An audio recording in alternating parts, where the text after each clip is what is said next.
بسم الله الرحمن الرحيم. السلام عليكم ورحمة الله وبركاته. اخوانا عاملين ايه؟ يا رب تكونوا بخير. الاعلامي محمد شبانة بيرد على كل المشككين وكل الناس اللي بتحاول انها تقلل من نتائج النادي الاهلي في افريقيا، وبيقللوا من الفرق النادي الاهلي بيفوز عليها في افريقيا.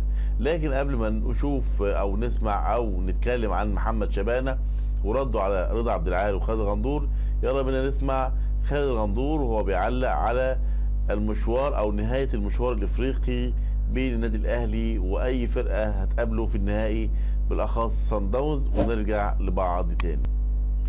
وبعد ما سمعنا كابتن خالد غندور وهو بيتكلم عن مشوار النادي الاهلي ويعني يعني المباراة النهائية هتكون ايه اللي هيحصل فيها، او نسبة فوز النادي الاهلي بالبطولة كام.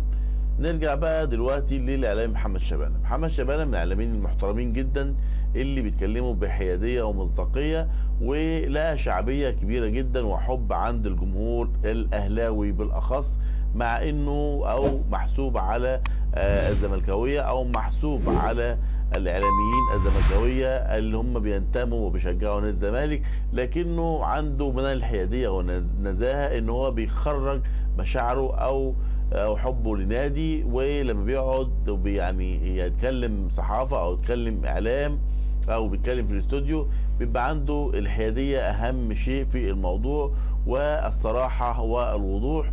وكان رده جميل جدا في موضوع التقليل من ان النادي الاهلي بيكسب، فبيطلع رضا عبد يقلل من النادي الاهلي، بيقلل من الفرق اللي بتقابل النادي الاهلي. رضا عبد بيقلل من فرق النادي الاهلي، خالد غندور بيطلع يقلل من الفرق اللي بتقابل النادي الاهلي، عمرو اديب بيطلع وكله الكلام بيتكلموا عن النادي الاهلي المحظوظ. فيعني الحمد لله ان الحظ معانا والتوفيق ده بتاع ربنا وكل شيء كويس. لكن الاعلامي محمد شبانة كان رده جميل جدا. قال لهم حد ليه يشوف في حاجة، كلمة بألف معنى. حد ليه يشوف في حاجة، اللي ليه يشوف في حاجة ينزل ويقابل النادي الأهلي ويوريني نفسه قدام النادي الأهلي.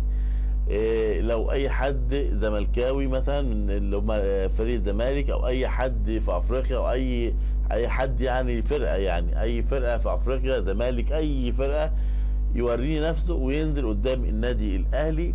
هنا نتكلم ونقول، لكن ما تبقاش انت تالت مجموعتك او رابع مجموعتك ومش قادر توصل للمرحله الثانيه في دوري المجموعات، وبعد كده جاي تتكلم وتقلل من نتائج النادي الاهلي. كل التحيه والاحترام والشكر والتقدير للاعلام الكبير محمد شبانة.